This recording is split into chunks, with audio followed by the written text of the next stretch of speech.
Welcome back, ladies and gentlemen, to another installment of No Place Like Omaha. I am your host, JD Wonder, alongside Nick Hendricks. Because Mikey hates us, he is not here. That's the first time we get I to say know that he hates us and I'm here. There we go. Oh As boy. you can tell, allergy season is upon us, and Mikey's actually deceased. He has got the AIDS, and thoughts and Oh prayers God. to the boy. No. Uh, nah, he's Not too just far.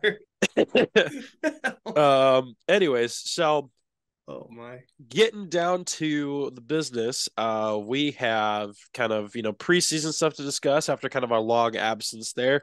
Baseball season is back. Woo. Nick, what do we got? What do we got cooking? Well, it's a whole week until college baseball officially starts kind of kicking off all across the country. I know some levels of NAIA and D2s, D3s have been playing, but for now, we got the D1 top 25 preseason rankings. And folks, if you guys were looking to see if teams were getting ready to repeat this year, I'm trying to pull it up. I do have it on my phone. At least I should, because I had it. But I have the NCAA website as well. Is it factual? I do believe it is factual, and you Good. can correct me on this if it's not, because I can pull up College Baseball Hub as well on my phone as I do so. But number one overall in the country leading off as they fell short last year, which I think everybody was a little disappointed in, on not just the fact that they fell short, but they made such a big run and wanted to see them continue. Wake Forest is on that number one spot. Then you got LSU sitting at number two, which LSU lost a little bit of its kind of offensive prowess. Wake Forest lost a big arm last year to the draft, but they do have a lot of big returners in that bullpen, and I think that'll help get them started. According to College Baseball Hub, I've got Florida at number three, but that seems wrong when you look at the D1 website, because as you go Right. through the top five, it's Wake Forest at one, Florida two, Arkansas sits at three, Yeah. LSU I think four, they had a really TCU good five. recruiting class, or they might have had the transfer. I know Wake Forest had a ton of transfers, Mm-hmm. so including Chase Burns from Tennessee. That'll be a Yeah, big one to see. and I mean that you talk about what the transfer portal can really do to teams nowadays is like, especially the impact that college football has been having. Like, it's a shopping list, man. Like, and as kind of bad as that is to say, for certain teams like LSU last year with the national title run, making their way through, getting Tommy White especially, big help for the Tigers. And then as well as Paul Skeens, you had Dylan Cruz on that list. Those are two big players that are going to be gone for the Tigers. TCU, I know, has been making big waves, getting some recruits in the transfer portal as well. Vandy sitting back up top at number six. That is a team that you got to watch out for, because that whole Commodores offense is always good, but the pitching staff has been elite as of the past years as well. Oregon State 7, Texas A&M 8, Tennessee 9, Clemson 10, and then this going down all the way through 11 to 25, just so I don't have to say the numbers. Starting with 11, East Carolina, Duke, NC State, Virginia, North Carolina, Texas, UC Santa Barbara, Coastal Carolina, Alabama, Iowa, Texas Tech, UCLA, Northwestern, Kansas State, and South Carolina. Iowa is, I think, Northeastern, not yes, Northwestern. Northeastern. Sorry. Northwestern is still probably a dumpster fire. Yeah, concerning the fact that they're on a 2-year head coach now. But I think the biggest team on that list that I am really questioning in the top 25 is that Iowa squad. And that's not because of the Nebraska bias. Like, everybody's going to be like, oh, what are you doing? It's no, Iowa last year had a fantastic season at 44-16, making the tournament. But I do believe their big number one arm went to the draft, if I'm not mistaken. The big right-hander that threw 100. Yes, he's gone. I'm Yes. pretty sure. So there's one, but Iowa still had a great offensive scheme last year, so they could make some Well, waves. no, it's Brody Brecht, right? I do believe so. Is So he then back still? he's on the first team of the preseasons for Iowa, so he must have not gone. He must have So taken that that'll be a down. big arm to have. Um, that's the only preseason All American that they have, so it would make sense. But I'm surprised. I mean, looking at like Maryland from last year, Mm-hmm. I think that they lost a ton, and that's why they're not up there. But Iowa, I mean, was right there with them, and I think that they like if they can, be consistent on the offensive side. I think they're a defensively sound team, and I think they can make a good run. Yeah, I would agree on that, because normally Big Ten baseball, you really don't equate the Big Ten being as a strong baseball school, but it has been a conference in the past that has now, within the last 6 years, produced teams that can contend. You throw that Michigan team on there from a few years back, the last time Vanderbilt won a national title with Kumar Rocker. Then you throw in, as well as Maryland has been running the table a little bit in the Big Ten. Iowa now has starting to kind of heat their way up, and then Rutgers as well that year where they were battling it out with Maryland. I think that was 2 years ago to try to make a top they 25 didn't spot make it. in the tournament. Ridiculous.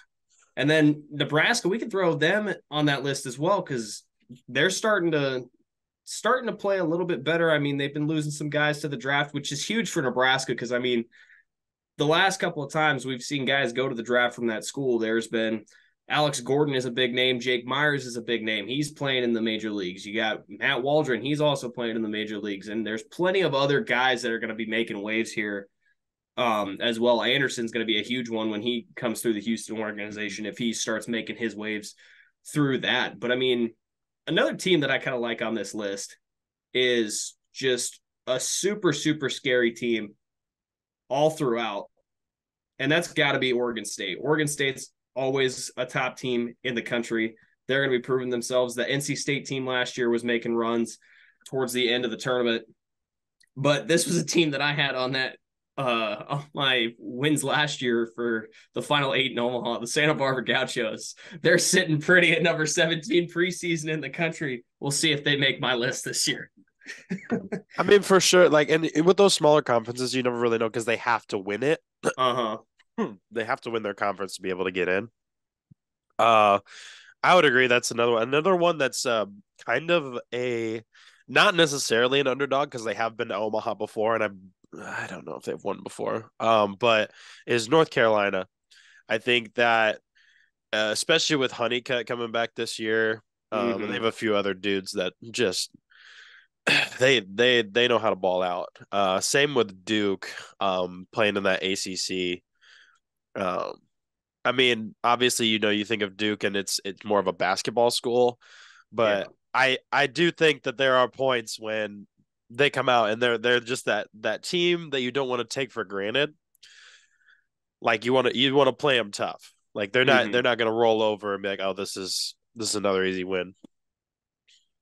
To me, North Carolina last year, their biggest deal, especially coming down the stretch as well, was pitching. The bullpen was a little bit lackluster, but offensively, North Carolina every single year, they're a team that can hit. And they have proven that. I mean, you throw it back to when Sky Bolt was on that North Carolina team when they played North Carolina back to back in 06 and 07, or 07 and 08, I believe it was, for a national title. I mean, they're consistent every single year. They've had a couple of rough years in the middle of the 2000 teens, but it's North Carolina. They're a blue blood of college baseball, or what it seems like. So they're a good team to look for as well. Kansas State was making waves towards the middle of the year last year, and a team that I like seeing back on that list is South Carolina. Talk about a team of SEC ball. That's one that you got to really watch out for South Carolina. And one team that I hope actually makes it really far on this list, because we haven't talked about it yet, and it's been kind of out there for a couple of weeks. Florida State and the college baseball community had lost a huge member, and that is head coach Mike Martin. Passed away at, I believe it was 72, if I'm not mistaken.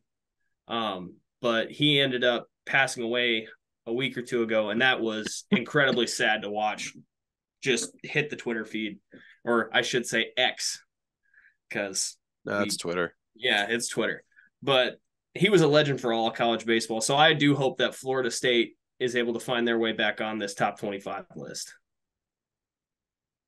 Yeah, I'm trying to search up best way. Yep, February 1st.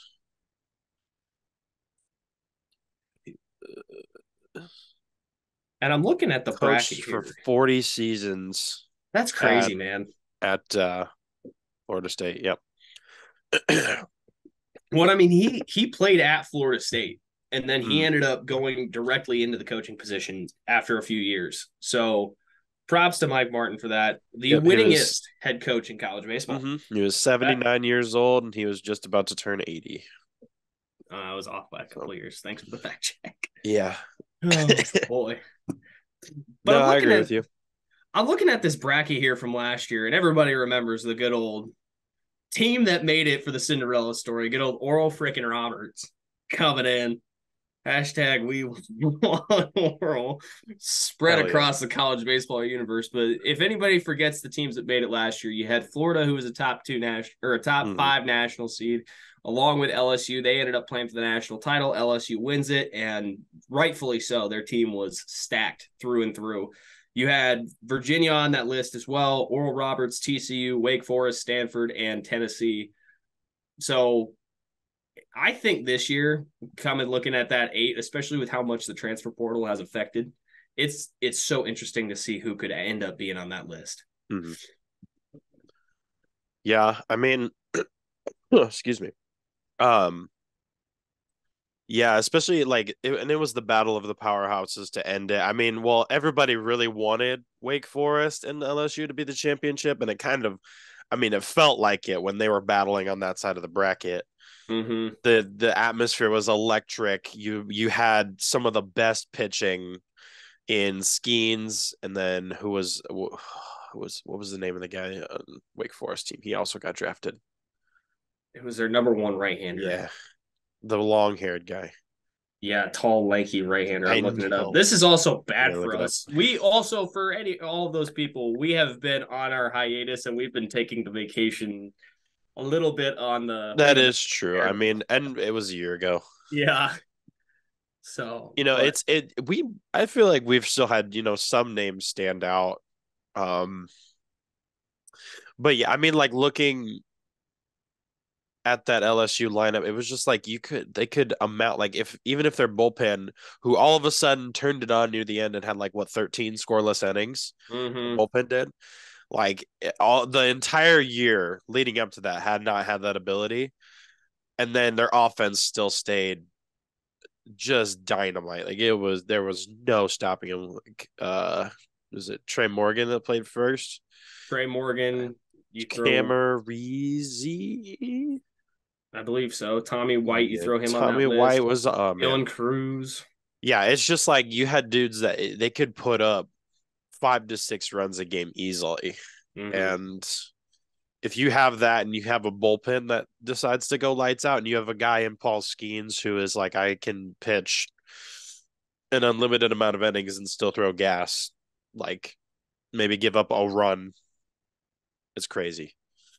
And Rhett Lauder was the name of the Wake Forest Red, big right-hander. And I yep. mean, that's a name that we should not forget because hopefully he's moving through the Reds organization. So we should maybe see him here, hopefully this year, because the Reds need kind of all the help that they can somewhat look through and get. Also, big names from last year that teams, especially within this preseason top five, especially Florida, this was a big one for them. Losing Wyatt Langford, Mm-hmm. that was a top four pick. Yeah, Dylan Cruz, Paul Skeens round out that top two.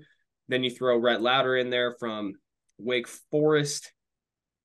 Going down the list, Chase Dollander from Tennessee. That was a Chase big pitcher. Dolander. Yep. I mean, hell, there's plenty of names. Biggest thing for Stanford, and this was one guy that they lost last year, huge. Throw it to Tommy Troy. Tommy Mm. Troy, especially in the supers, watching that kid play is just absolutely amazing. Big, beautiful, clean swing. You got Kyle Teal there as well. He was drafted number 14, catcher from West Virginia. Catcher from Virginia. Excuse me, I'm getting too far ahead of myself. Enrique Bradfield Jr. from Vanderbilt. That's a big one. Brock Wilkin, big third base and bat for Wake Forest. So I mean, there's plenty. Well, I mean, Brent Taylor from TCU. I when mean, didn't Tommy Troy he played second base or shortstop? Tommy Troy was second baseman. Second baseman. So, but brought up in the same conversation though, being a middle infielder was JJ Weatherholt from West Virginia, and he's back this year. Yeah. And so he'll be a big name for West Virginia. It's just a matter of them being able to piece the rest of it together. Mm-hmm. And Because I that's noticed that was like you said earlier with the pitching, like that was a thing that cost them leading into later in the season, both in their conference and I don't believe they made the regional. let me look here. I I don't know. do have the bracket pulled up. I don't know. If it lets me I go don't get back. paid enough for this. Just We don't yeah. kidding. Facts. That's the real question. West Virginia did end up making the regional. They Okay. made the Lexington regional and played Kentucky, Ball State, and Yeah. Indiana. Yeah. Kentucky. Yeah. But that's West Virginia should be a team to look out for. And for Weatherholt to stay, I personally think is a great move for him. I mean, you kind of go through where he was and where he could have been on that draft board, and now this year he's got a potential chance to make something better out of it. And I think that he will. He hasn't slowed down so far in the past 2 seasons. He's kept the same numbers, kept the same consistency. So I personally think that Weatherholt will make some big waves there. And the Mountaineers, you could see him back in the tournament once again, depending on how, like you said, the pitching staff comes in. But also, you can't have one guy do it offensively. That's what I'm saying too. I mean, like, granted, you look at that LSU team, like with a guy who's batting like 455 and is your leadoff guy, Dylan Cruz, and then having Tommy White right behind him, and he's batting I think over 500 when he got on base, like Mm-hmm. when yeah.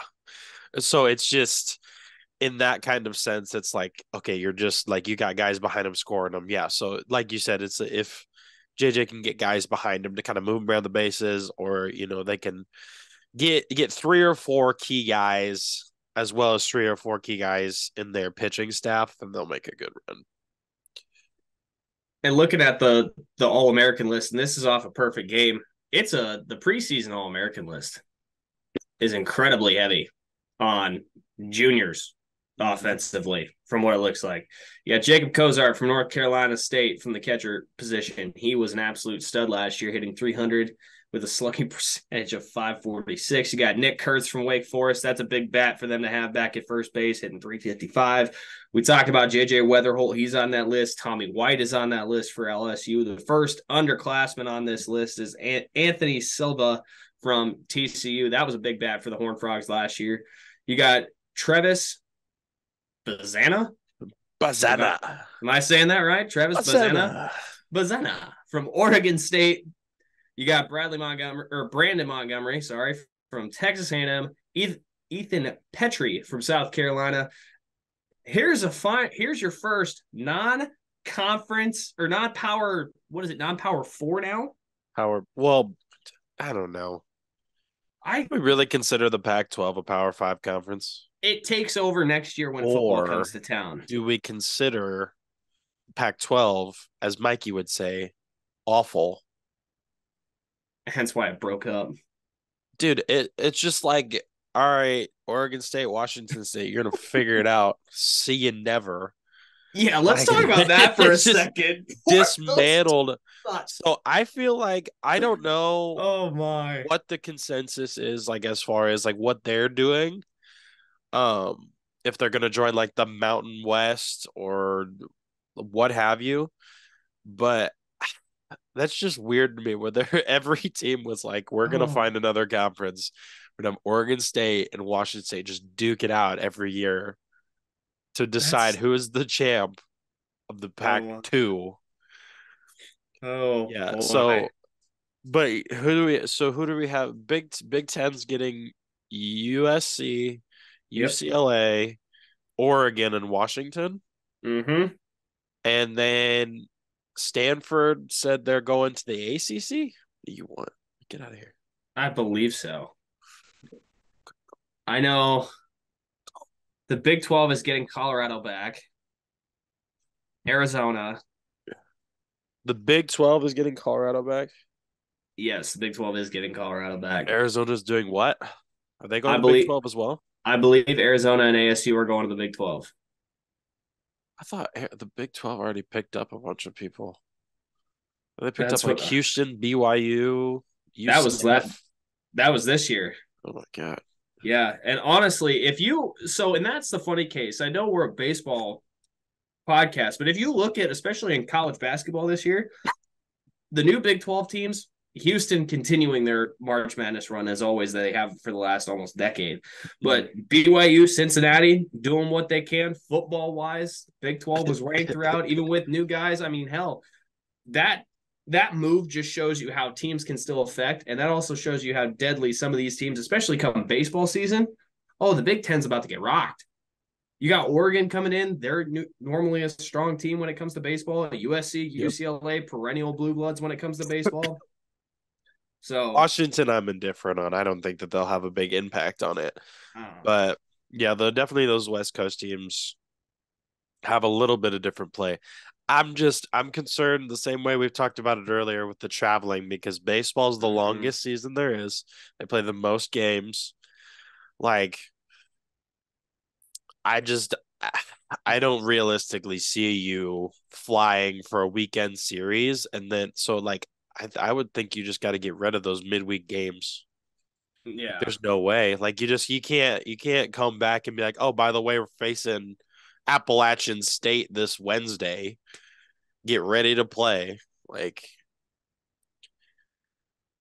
Well, I and that's the thing that everybody also has to look at too is it's going to be interesting. What the hell? New Big 12 conferences. This no, I just want you to I'm trying to look up who the Big 12 is getting. So, the Big 12 as of we'll go 2020. Yeah, we got to go as of 2025, which it's not going to give me that because Texas and I Oklahoma are out at least. mm, That's all I know. But I think it's just giving me standings for this year's basketball, which I didn't want. So I'm not going to Google that again because that's going to just piss me off. Anyways, all it's right. yeah, travel is going to be huge. Back to the list of our our guys here for the hitting positions. Our non-power five guy, we'll stick with the power five just to give the Pac-12 one more year of recognition, even though it's the Yikes. Pac-12. Mike Sirota from Northeastern, hitting 346 last year, big junior. Charlie Coden from Georgia, or Mm-hmm. Condon from Georgia. And then finally, we got the two-way guy, and he's on both of these preseason Caglione. All-American lists. Caglione, which honestly, if anybody remembers last year, Florida got hit with, I believe it was during an SEC opponent. I think it might have been Tennessee or somebody like that. They got hit with a fun hater violation.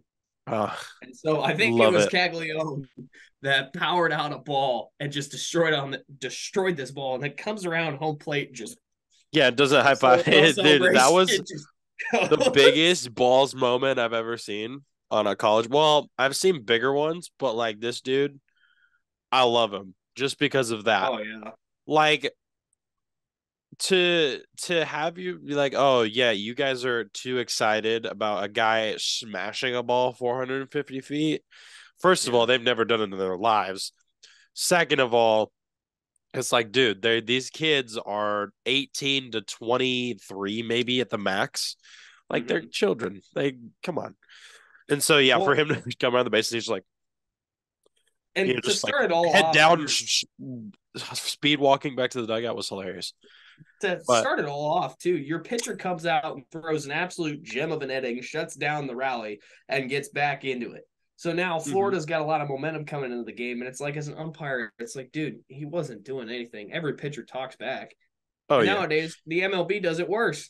oh yeah, and it's like, and it's the thing too of you know like I get having integrity and all that kind of stuff. Some people just don't have that. And so they Yeah. just go out there and they'll talk smack, all this kind of stuff. But it should be the same thing as if somebody talks smack and then the guy just destroys a ball and then Mm-hmm. wants to like bat flip or something. I welcome it because it's like, all right, well, Yeah. you decided to do this. So karma Talk sucks, man. in the Um, profanity, talk s get hit. yeah, it's just like well, that and then the biggest thing though that I have about Caglione coming into this season was the woes that he had in the postseason, just both at the plate and on the mound. He did not seem like himself at all.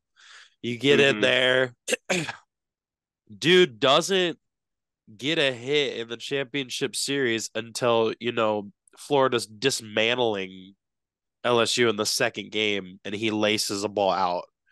He was Mm-hmm. like 0 for 13 or something like that leading up to it. Or like it was just a long streak of not hitting. And then he comes in and pitches like 2.1 innings, gives up runs. Like I don't know if the moment was too big for him or if he's spread himself out too thin, trying to do everything.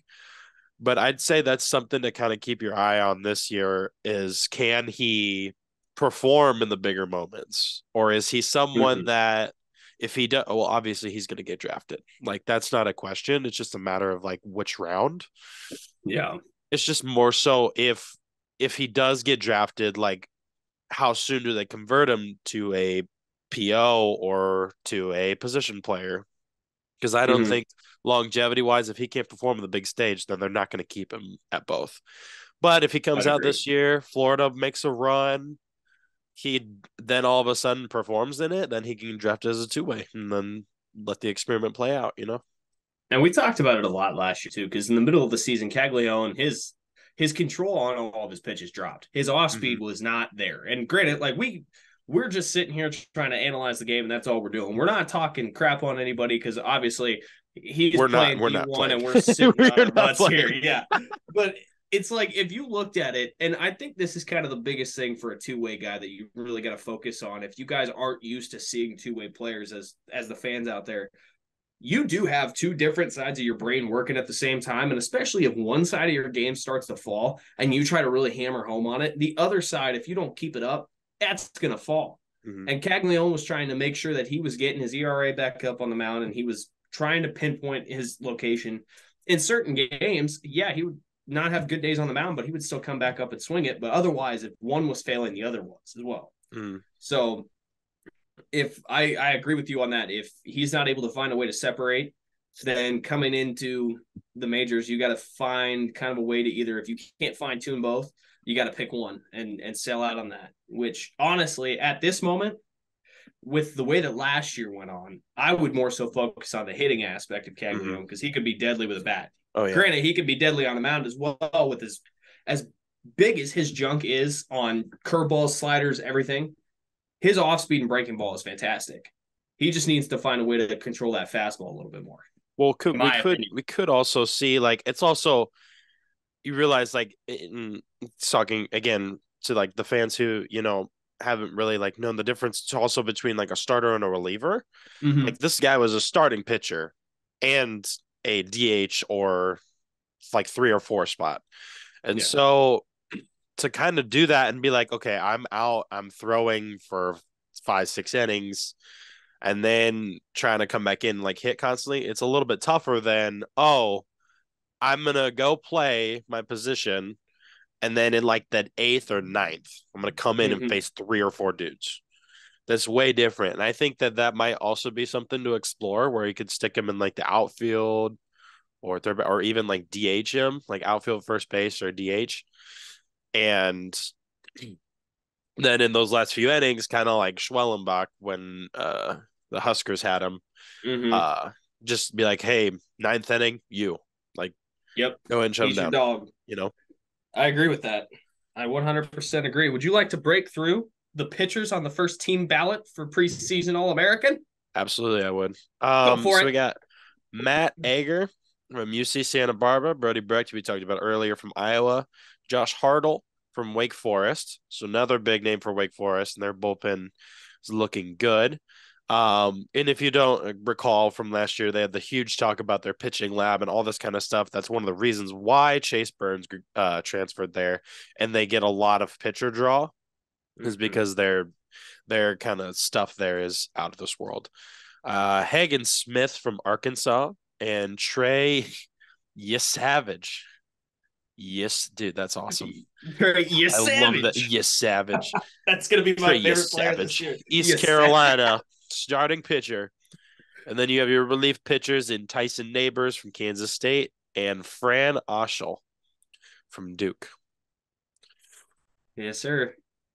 So those are That's some big names to kind of look out for this season. All good right, group of Nick, company right there. we got to do it. Oh boy, here we go. Way too early predictions. You want to kick it Ah, off? okay. I guess so. Here, let me get a list out here so I can type this up so we don't forget it. And We'll we'll have bring to in get Mikey's Mikey's here. too, and we'll probably just harass him next episode about him. So Yeah. All sounds right. good. So Nick's picks. We'll go. Give me number one on the list. going back at the biggest returner and biggest, I think, bullpen just front runner. Give me Wake Forest on number one. Okay. Okay. I'll take that one. Are we going switch it back and forth, or are we We just going can. I down mean, that the was going to list? be my pick too. Okay, I just so think Wake Forest is that's going to be the team. So either they do like LSU did last year and just blow everybody out of the water, or they do like Tennessee did a few years ago and choke in the oh, semifinal. talk about one of the most just blinding upsets of Oh, all of when college Notre Dame hit baseball. that home run, it was over. They hit that Oh, thing and in the stadium just dead silent. You just pan around these people wearing Catholics versus convicts shirts, just like, oh my God, over. it was bad, dude. Oh Freaking man. Notre Dame beats Tennessee. Well, That that's what well, happens too when I feel like Tennessee is the main team that just rides the roller coaster, and if it's going their way, if it's the same team as Mississippi State a few years ago. It's mm-hmm. like if they have all the momentum, like nobody's gonna touch them. Like they I could would go agree. anywhere, and it's like, oh, we're down three, but the bases are loaded. Danger. Like, but then at the same point, it's like if the wheels fall off, it's over. Oh Like yeah, as and one that thing goes wrong, then it's you know. and a lot of things when their bats started going wrong, that's how you knew it was out. Yep. Number two on my list, I'm gonna do it. They've been sitting on the sidelines for too long. They're gonna pull a Coastal Carolina this year, and they're gonna come to Omaha for the first time in program history. Give me East Carolina. East. God, Give me I East can't. Carolina. I just can't do it. Give I me you can't do it. savage. It's like Give the me you Dallas savage. Baptist every year. You can't do it. Every season, it's like, okay, we're gonna be a host site. We're gonna uh, win. What are they in the American? yeah, they win their They conference. win. They They're like, oh, host we're it in gonna throttle Greenfield. everybody in the American, and then just suck. The Greenville Regional comes in, and then all of a sudden they make it to the Super, and they can still host a Super, and then it's just forget how to play baseball. But I got them this year. Go Pirates! All right, I'm gonna build off of that. All right, Not choose East Carolina. Give me the Cox, South Carolina, baby. there you go. South I like Carolina's that making pick. a run back. They're gonna run it back this year.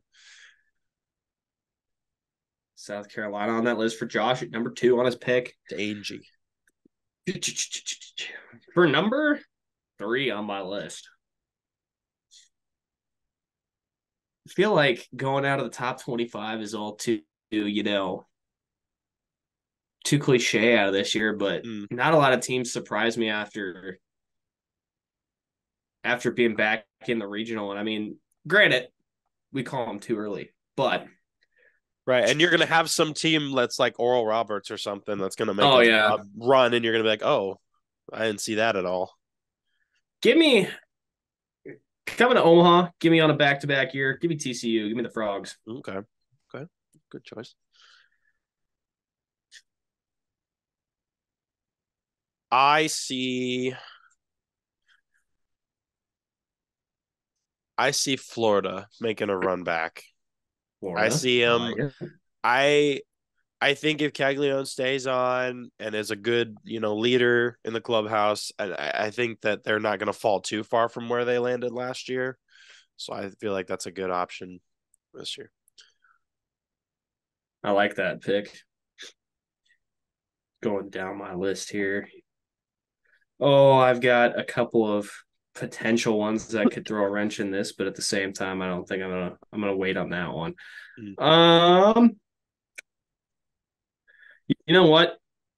I'm gonna go with an SEC kind of dark horse that usually gives teams a lot of fits throughout the middle of the year and finds ways to win games off of scrappiness. Give me the Alabama Crimson Tide. Hmm. I'll throw in a weird one there. That's a good option. I mean, SEC is usually a really competitive conference. So, Mm-hmm. however, for this one, looking at kind of the preseason kind of pitching staff, I noticed one team kind of stands apart by having guys on the first, second, and third team. Give me from the ACC. Give me Duke. Blue I think Devils gonna make a run. that's Josh's fourth pick. I think I might have to go Duke as well for my fifth. Not to copy off of you, but just the way that they play and get to the tournament, especially in the last 5 years, I like the way that Duke can be. So Yep. give me Duke as well. That's my fifth. And then I'm gonna bounce it back to the dismantled Pac-12. I'm gonna go Oregon State for this next one because I feel like Stanford now leaving the Pac-12, plus not having Tommy Troy. I think that they're not going to do as well as they have in years past, where they've always been that kind of sneaky team. So I feel like Mm-hmm. Oregon State's going to be that team this year. They can kind of sneak it in. They have some dudes that are looking good on their team. So yeah. Especially after last year's big upset against Texas. And I shouldn't say upset because they weren't in the national seed, or Texas was not a national seed. Stanford was, but Stanford Yep. has a good year that they need to bounce back from. And if they can't, that kind of puts them into a little bit of a spot. Mm-hmm. For my number 6 pick, give. Do I want to go something weird here? Do I want to go base off of what we got? Mm-hmm. For number 6, you know what? We'll stick with an ACC team. Give me the good old Tar Heels. Give me Okay. North Carolina. Okay. It's a good one. I think one year we should just choose like all the Carolina teams. One of them has to make it. Coastal, Duke, South Carolina, UNC Wilmington. Clemson. Friggin' every give me every Carolina team ever. NC State. Okay. So read me my list so far. All right, so going 1 through 5, you got Wake Forest, South Carolina, Florida, Duke, and Oregon State. Give me TCU. I gotta ride with the Horned Frogs. I was gonna say, if you don't throw TCU on a list, I'm surprised. You're usually a I big know. TCU I guy am a coming to big Omaha. TCU. Horns up, baby. I'm always horny. Bonk. Jail, Jail. jail, horny Bonk. jail immediately. All right. On this next pick, you know what? I got to ride with them. They fell short on it last year. Still had a good run in the Big 12. Give me Texas coming up. Mm, Got to go with the Horns. yeah. Offensively, they got a lot of Gross. good bats coming back. Gross. I can't ever. Give me give me Texas A&M. An Aggie. I like that. Aggies. Texas I feel like A&M. it's odd that they're making an appearance so high in the preseason polls when they weren't ranked last year. Mm-hmm. But I think that's also because near the end of the season they just started to fall off. Like they had a tough tail end of their schedule, if I remember right. And they were getting steamrolled by everybody in the SEC. So I think that Schlossnagle will have a bounce back year and he'll be good because I think he had a really young class too. But Mm-hmm. And they came out of that, or they came into that Stanford regional last year versus Cal State Fullerton, San Jose State, and Stanford. uh So, oh, I'm looking at my last spot here, and nobody's really fully standing out to me, and I feel like that's probably not something to say based on all of the teams on this list here. But I got to make a decision here, don't I? yeah, you gotta lock it up. All right. Countdown on the decision. 5, 4, 3, 2, 1. I'll go Florida coming back as well. Okay. Who do you got for number 8? Hmm. Mm-hmm. Trying to like bounce around conferences too, because I know realistically, if I chose all one conference, Mm-hmm. not gonna happen. Uh, just read me my list one more time. All right, you got Wake Forest, South Carolina, Florida, Duke, Oregon State, TCU, Texas A&M. So you have two ACC, two SEC, three SEC, sorry, and then you've got a Pac-12 and a Big 12.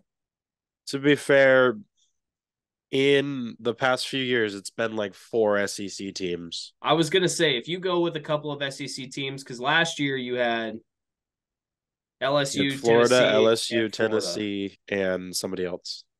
No, that I was gonna There's one say more. in the final eight for SEC conference, it was Florida, LSU, TC or Tennessee. Then you had TCU with the Big 12, Virginia with an ACC, with Wake Forest with an ACC, and then Stanford with a Pac-12, and then Uh-huh. Oral with a Summit League.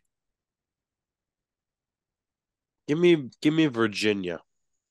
Virginia Virginia in the last spot. That sounds good. going a I couple am back to confident in backers. these picks until the regionals happen. All right, so to round out the final list here, so everybody has it fully in paper and on record. My picks, and we're not going Mikey's yet because we'll jar him on that next week because he hates us, and I get to finally say that now. My picks, I got Wake Forest, TCU, Bama, Duke, North Carolina, Texas, Florida, and East Carolina coming to Omaha as my preseason 8 predictions. For the good old Josh, we got Wake Forest, South Carolina, Florida, Duke, Oregon State, TCU, Texas A&M, and Virginia. I feel like both of us have some pretty, like, if you're gonna have sides of the bracket to where multiple teams come out, I feel like we got some good backups on that list. Give If not me all 8 make Old it. Dominion. Old Dominion.